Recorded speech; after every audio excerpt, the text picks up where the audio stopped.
Oke, ya. Assalamualaikum warahmatullahi wabarakatuh. Sebelumnya, perkenalkan nama saya Helen Damayanti dari Prodi Akuntansi Angkatan 2023. Dengan nomor NIM 2023-12-11-072.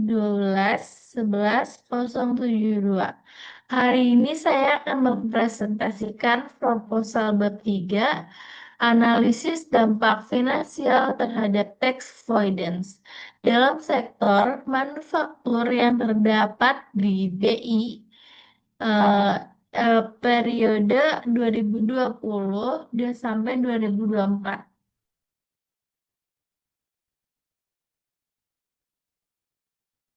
Latar belakang penelitian. Mengapa saya mengambil penelitian ini? Karena menurut saya pajak dipandang sebagai instrumen krusial bagi negara, namun dianggap sebagai beban yang mengurangi laba bagi perusahaan.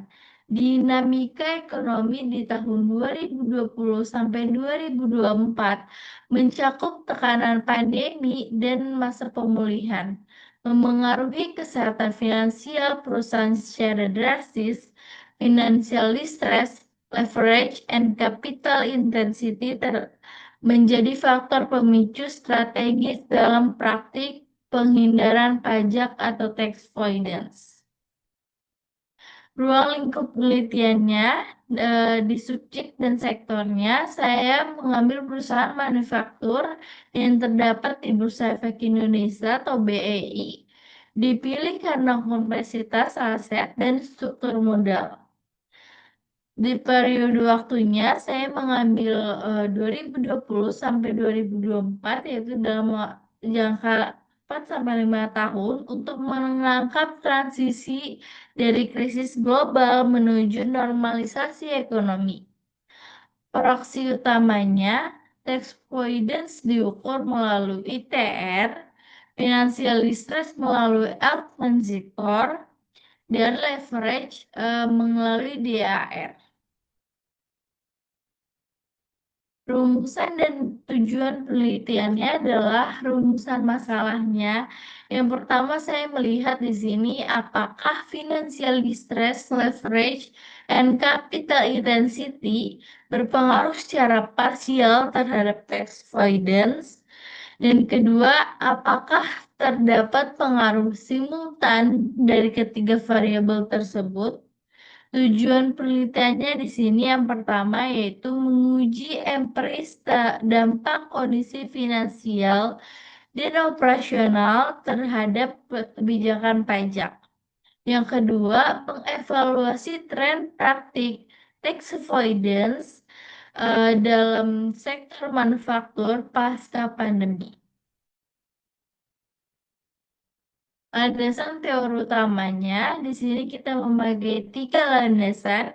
Yang pertama di sini ada agensi teori, yaitu menjelaskan konflik kepentingan antara agen atau manajemen dan prinsipal atau pemilik terkait maksimalitas laba dan efisiensi beban pajak. Positive accounting, manajer cenderung memilih kebijakan akuntansi yang menguntungkan posisi keuangan mereka, terutama dalam kondisi distress. Yang ketiga ada signaling theory, bagaimana perusahaan memberikan sinyal kepada eksternal melalui modal dan investasi aset tetap yang berdampak pada pajak. Hipotesis penelitiannya di sini H1-nya, financial distress berpengaruh positif terhadap tax avoidance. Yang kedua-duanya, leverage berpengaruh positif terhadap tax avoidance. H3-nya, capital intensity berpengaruh positif terhadap tax avoidance. Dan H4-nya X1, X2, dan X3 yaitu financial distress, leverage, and capital intensity berpengaruh simultan berpengaruh terhadap tax avoidance. Metodologi penelitian Di sini saya memakai yang pertama ada desain penelitian, penelitian kuantitatif, asosiatif, parsial menggunakan data panel atau cross section dan time series. Terus di sini juga berupa sampling, yaitu kriteria yang terdapat di BI di tahun 2020 sampai 2024. Laporan auditan lengkap dan laba positif dan mata uang rupiah. Di sini juga ada sumber datanya. Data sekunder dari laporan tahunan atau annual report yang diunduh melalui situs resmi IDX atau emiten. Terus juga di sini ada operasional variabelnya. Di sini dibagi menjadi 3, yaitu variabel, proksi, rumus, dan rumusan pengukuran. Di sini variabelnya ada tax avoidance atau sebagai Y, variabel dependennya, proksinya efektif tax rate, rumusan pengukurannya beban pajak dibagi dengan laba sebelum pajak. Di sini juga ada variabel financial distress sebagai X1 menggunakan proxy Altman Z-score. Rumus pengukurannya adalah 1,2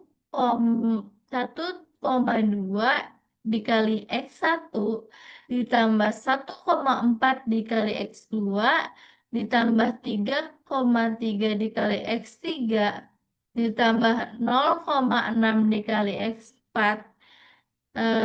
dan di sini ditambah 1,0 dikali X5 atau juga bisa disebut E atau error.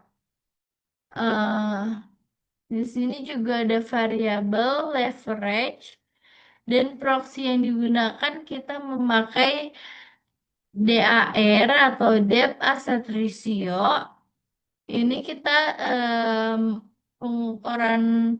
rumus pengukurannya yaitu total utang dibagi total aset. Nah, terus yang keempat di sini ada capital intensity sebagai X3. Proxy yang kita ambil itu dari capital intensity ratio. Capital intensity ratio itu menggunakan rumus pengukuran total aset tetap dibagi total aset. Teknik analisis pengujian. Di sini kita memakai estimasi model panel atau Common Effect Model atau CEM. Terus ada Fixed Effect Model atau FEM dan Random Effect Model atau RAM. Uji signifikannya kita menggunakan show test dan Hausman test. Uji kualitas dan hipotesisnya kita menggunakan uji asumsi klasik atau normalitas, multi-call, hetero, dan autokorelasi. Analisis regresi linear berganda.